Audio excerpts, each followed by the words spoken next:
She may tell you she doesn't think about sex all that much, but then she'll spend an hour deciding on the perfect lingerie set, insisting it's only for comfort.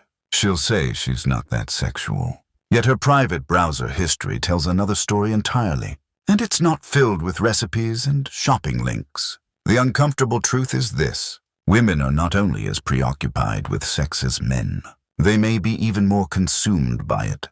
The difference is that they play by rules most men don't even know exist. You've been competing in a game you didn't realize you were playing, and the field is not level. Here's where the male brain gets scrambled. For you, sexual desire is like hunger.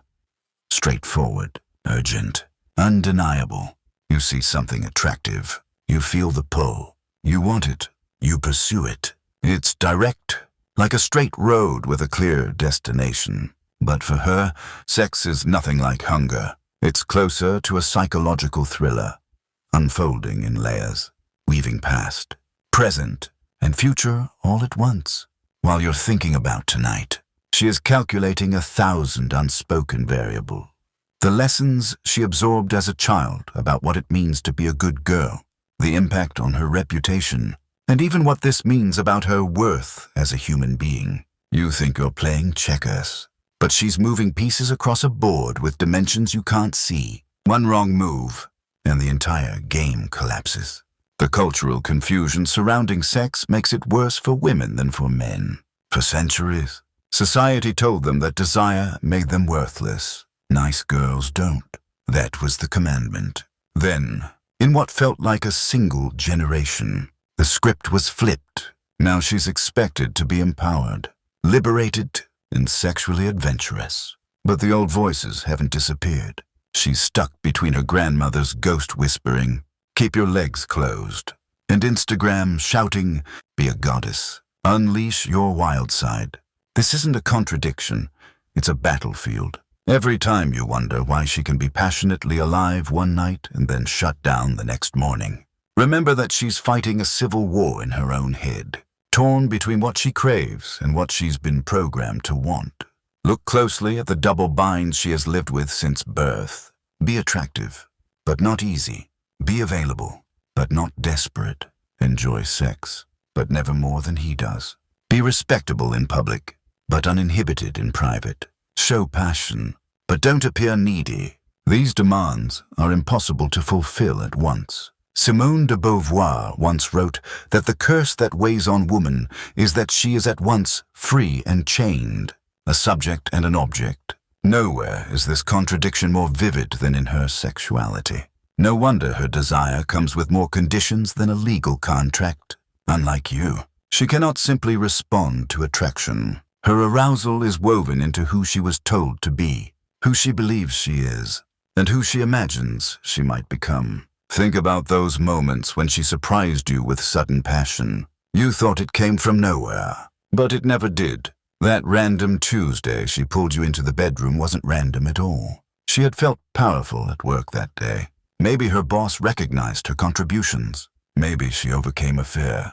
That small victory triggered a surge of vitality, and her body remembered it was alive. Then consider the other times. The week she seemed cold and unreachable. Perhaps she caught an unflattering glimpse of herself in the mirror, or her mother made a remark about her appearance, or she felt invisible among her peers. In an instant, her erotic energy vanished. Desire, for her, is entangled with her whole psychological ecosystem. You're not only encountering the woman in front of you, you're dealing with every story, every wound, every lesson about sex she has ever absorbed. This is why two men can behave the same way toward her, but provoke completely different responses. One reminds her of being cherished. The other reminds her of being used. One gesture echoes safety. The other triggers shame. While your arousal often bypasses thought, stimulus, reaction, desire, hers is mediated by layers of interpretation. She may want you, yet simultaneously fear what that desire means about her. She may crave closeness, yet recoil because she associates it with loss of control. To you, it seems irrational. To her, it is not only rational, it is inevitable, given the psychological software she was forced to install, Let me give you a modern example. A man once told me he was baffled by how his girlfriend could be deeply affectionate on Friday, then distant and cold on Saturday. When I asked what had happened in between, he mentioned she had been tagged in a group photo on social media. Everyone else looked radiant, and she thought she looked heavy. That single snapshot shifted how she saw herself, and in turn, it rewired how she experienced desire. He saw her silence as rejection of him. In reality, it was rejection of herself. Her sexuality is a mirror reflecting back not only how she feels about you, but how she feels about her own existence in the world. Most men underestimate just how fragile and malleable female desire can be. A careless word, a remembered wound, even a subtle shift in how she sees herself can change everything. It doesn't mean she's shallow.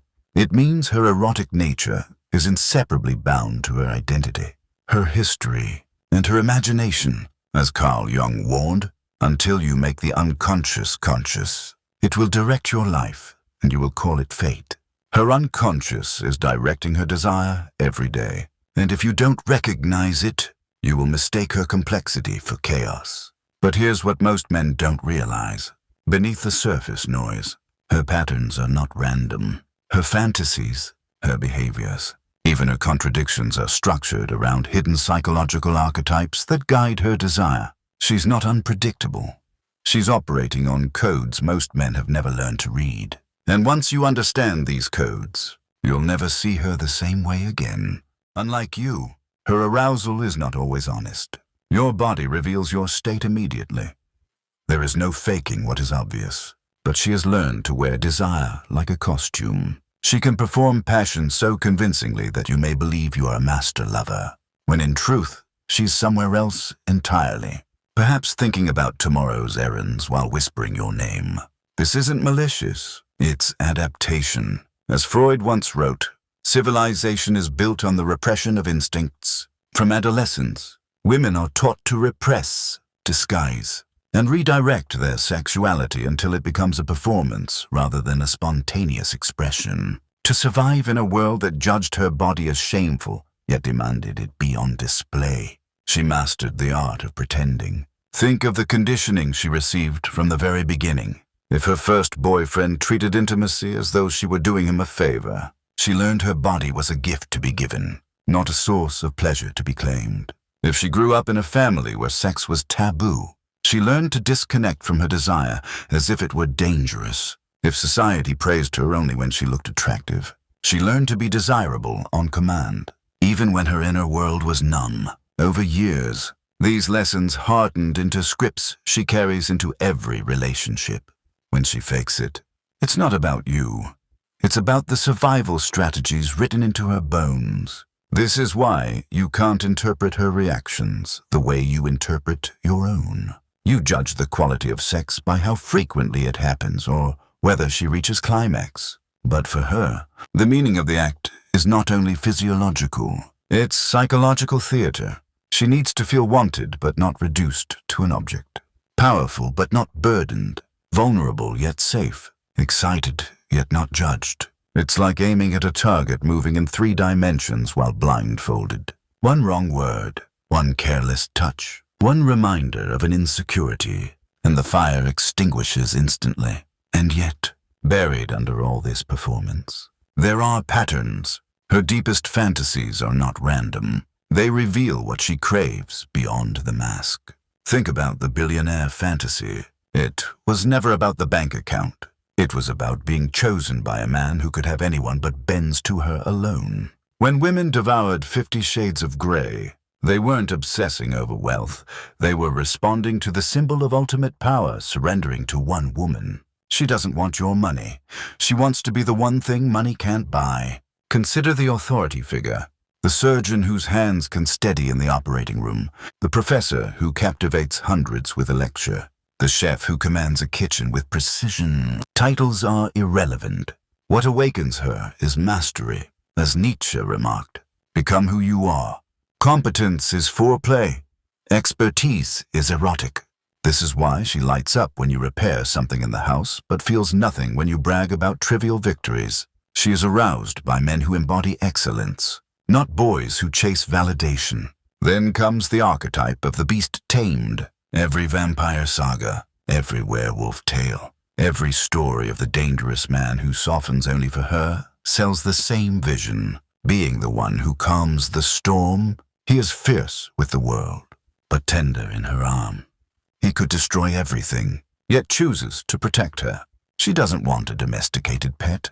She wants the wolf whose teeth could tear, but instead rests his head in her lap. To her, this is power transformed into intimacy.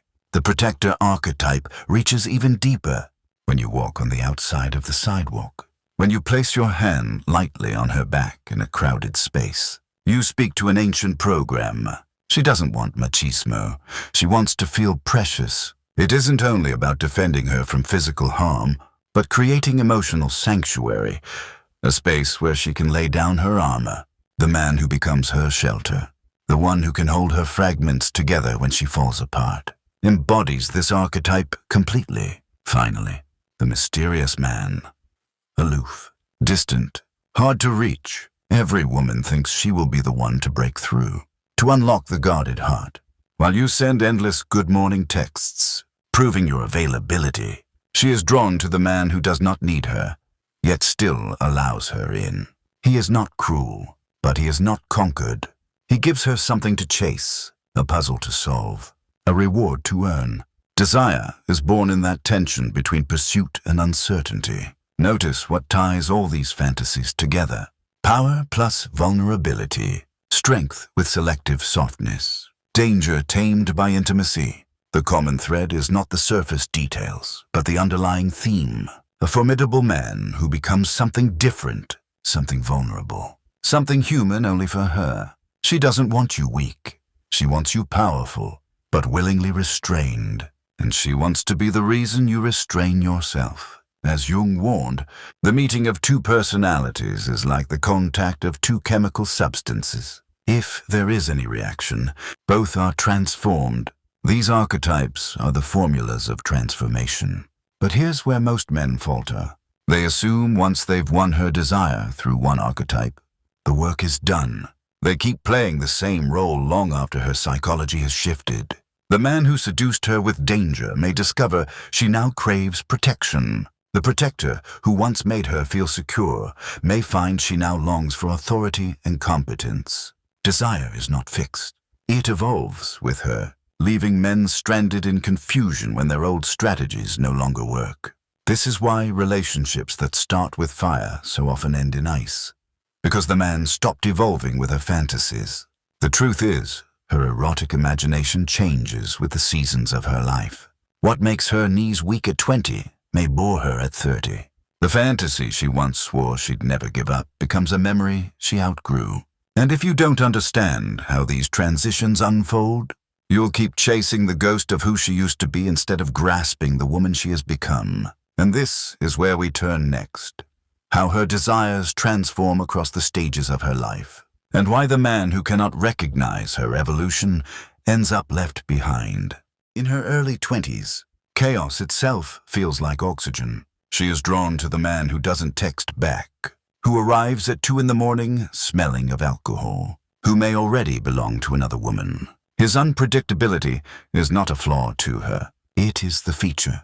Every unanswered message is foreplay. Every risk, a pulse of adrenaline. She wants stories that make her friends gasp. Moments so intense, they remind her she is alive. The bad boy isn't simply a man. He is a stage of her development. He teaches her she is desirable, that she can provoke obsession, that she can step into the deep end and not drown. That's why you cannot reason her out of this attraction. She isn't searching for safety yet. She's searching for fire. But fire burns. By her mid to late 20s, after heartbreaks, betrayals, and nights she regrets, the smoke clears. She begins to mourn how often desire left her empty. She enters therapy, reads books on attachment, speaks aloud words she never dared. Why do I always fall for the ones who won't stay? Slowly, she pivots toward a new archetype, the protector. The same man she once dismissed as too stable now looks different. Security becomes seductive. Reliability. romantic, devotion intoxicating. She no longer equates safety with boredom. Instead, she begins to see it as the very condition that allows deeper intimacy. This shift is not weakness, it is maturity. She is realizing that danger can stimulate, but only protection can sustain. Still, transitions are never simple. Part of her still misses the storm. She scrolls through the bad boys' social media late at night, feeling the old flutter in her stomach. Nostalgia pulls at her while gratitude anchors her in the present. This is not indecision. It is the dual truth that each archetype served a purpose. The bad boy gave her intensity. The protector gives her value. Different seasons demand different lessons, yet the contradiction leaves her restless, torn between remembering how chaos made her feel alive and appreciating how safety now lets her breathe. As she enters her 30s, another transformation begins. She no longer seeks completion in a man. She seeks a mirror. She has carved her own place in the world, built her career, established her identity.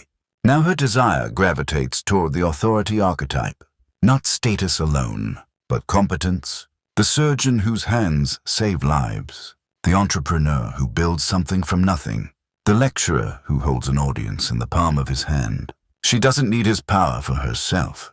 She desires the mastery that signals he has become who he is meant to be. In this stage, potential no longer matters. Actuality does. She wants proof, not promises. It is here that many men lose her, because they keep selling dreams when she is already living in reality. This progression, from danger to safety to authority, shows us that female desire is not static. It is a story written across her life, shaped by the chapters of her growth. Esther Perel once observed, "The erotic lives in the tension between adventure and stability. Each stage is a different dance between these forces, a recalibration of what balance means for her. And if you are not paying attention, you will miss the signs that her definition of attraction has already changed. To understand why, you need to look at the 3 pillars that govern her desire: psychological, physiological, and cognitive. Her psychological pillar is how she sees herself as a sexual being. Does she feel radiant, powerful, ashamed, unworthy? Her physiological pillar is her body's response, honest, but often buried under performance. Some women need long, careful build-up, while others ignite quickly. The tragedy is that many don't even know their own truth because they've spent years performing what they thought they should feel. The cognitive pillar is the running commentary in her mind, the relentless analysis of what the moment means. Whether she is right, wrong, too much, not enough. For you, desire is a direct road. For her, it is a labyrinth. And each of these pillars can open doors or slam them shut. This is why she can appear inconsistent, passionate one week, distant the next. It isn't inconsistency, it is concordance, the unique sequence of triggers that must align to unlock her sexuality. The CIA uses the term concordance to describe the precise chain of events leading to an outcome. For her, desire works the same way. Miss a step, and the sequence collapses. Get it right, and you witness the rare moments where she becomes the goddess you glimpsed once and have been chasing ever since. But here lies the puzzle. Every woman's concordance is different. For some, it begins with competence, watching you repair something or handle a conflict. For others, it starts with emotional attunement, your listening ear after a long day. For another, it may begin with narrative build-up, the way your words set a story in her mind long before your touch. Her labyrinth is hers alone, and you cannot rush through it with shortcuts. You must learn the exact combination, in the exact order, with patience. That is why men who skip steps are left confused, wondering why she isn't in the mood after they leaped ahead to the end. The man who sees this, who studies her sequence instead of blaming her resistance, discovers something rare. He begins to feel as though he can read her mind. He becomes the man who always knows the right moment, the right touch, the right presence. But this isn't magic. It's observation, presence, mastery. And that mastery is what she has been longing for all along, though she may never have had the words to name it. And yet, even knowing this, many men still fail, because they assume all women respond the same way, or they believe once they find the right key, it will work forever. But her concordance is not fixed. It changes with her moods, her seasons, her evolution. The challenge is not simply learning her sequence once. It is learning to adapt to the updates her inner world demands. Think of it as software, constantly rewriting itself. And most men are still running outdated code. The question, then, is how do you begin decoding her concordance? How do you learn to see the signs she is already broadcasting? To identify the archetype she currently inhabits? To recognize the exact sequence that awakens her? That is where we turn next. If you want to understand a woman's desire, stop listening to what she says in passing and start paying attention to what she consumes. The books on her nightstand, the shows she binge-watches, the scenes in films that make her shift uncomfortably in her seat. These are the roadmaps to her unconscious. If she is drawn to stories of dangerous men who soften for only one woman, she is likely captivated by the beast archetype. If she lights up when you explain something you know deeply, she is stirred by authority. If she tests your boundaries, pushing to see how much she can bend you, she is searching for the protector. She is revealing herself constantly. You simply haven't been trained to notice. Once you recognize her archetype, you are holding a key. But a key alone does not open a door. You must also turn it correctly. Declaring yourself a protector does nothing if you are not attentive in moments that matter. Authority is not proved with words, but with action. Mastery in your work, presence in your craft, steadiness in your decisions. The archetype is the beginning, not the end. And each archetype is woven into her concordance, the unique sequence of triggers that set her desire in motion. You cannot separate them. You must learn to read both at once. Think of concordance as her personal combination lock. For you, arousal is a single dial. See beauty, feel desire, act. For her, it is a lock with multiple tumblers that must align in exact order. Maybe it starts with competence, fixing something she cannot, handling a problem she fears. Hours later, it deepens when you check on her before a stressful meeting, proving she is not alone. By the time you touch her, hours after that, the tumblers have already clicked into place. What felt spontaneous to you was in fact a sequence she required. You may believe foreplay begins when you touch her skin. For her, it began 6 hours earlier when you parallel parked with precision or defended her in a subtle social moment. This is why you must learn to distinguish stimulus types. Some women are narrative-driven. For them, words are fuel. It is not the sight of your muscles, but the sentence, "I haven't been able to focus all day because of you," that melts her. This is why she reads romance novels instead of watching visual pornography.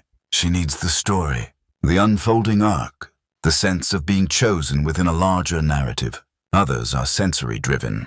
For them, it begins with touch, but not necessarily sexual touch. Your hand on the small of her back in public, your fingers through her hair during a quiet evening. These awaken her body's awareness. Once her sensory world is alive, sexual response follows naturally.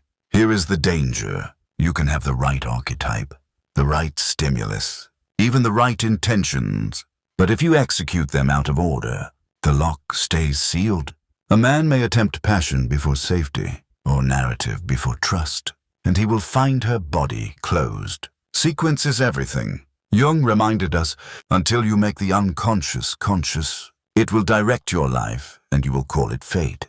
If you fail to see her sequence, you will call her cold, inconsistent, irrational. In truth, she is simply waiting for you to find the path she cannot articulate, but feels in every cell of her being. This is not manipulation. This is mastery. Manipulation seeks to control against her will. Mastery aligns with her will, giving her the permission to experience the fullness of her desire. When you learn to decode her concordance, you are not tricking her.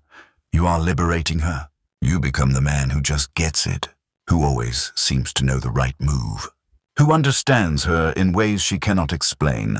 To her, this is intoxicating. Few men ever achieve it, which is why those who do are unforgettable. Think of history's great lovers, the ones whispered about long after they are gone. They were not simply handsome or wealthy. They were attentive. They noticed the details, the shifts in mood, the subtle cues others ignored. They became fluent in a language most men never even realize exists. That is what makes them legendary. You have the same potential, not by imitating them, but by training your perception, refining your presence, and practicing the art of mastery in every area of your life. For competence itself is erotic. When you become excellent at something meaningful, you radiate the very quality her unconscious craves. When you carry yourself with presence, when your words match your actions, when your strength is tempered by restraint, you embody the archetypes without needing to announce them. You no longer chase validation, you command respect. And in that state, you don't need to perform. You simply are. She recognizes it before she even names it. Now consider what happens if you refuse to learn this language. You remain blind, stumbling through mismatched advances, mistaking her coldness for lack of desire, growing resentful, disconnected, bitter. You become the man who repeats the same mistakes, blaming her confusion when in truth it was your lack of vision. As with all things, ignorance has a cost. And in this arena, the cost is her fading attraction. But when you embrace mastery, you step into rare territory. You move beyond guesswork into a deep understanding of what awakens her spirit. You become both safe and dangerous, both strong and vulnerable, both real and mysterious. You hold her attention not through force, but through resonance. And that is what she has always wanted, though she could never quite say it aloud. This channel exists to hand you the truths most men will never discover. Ignore them, and you will keep losing women to invisible fantasies you cannot compete with. Learn them, and you become the exception. The man who understands what others miss. The man who reads the hidden code.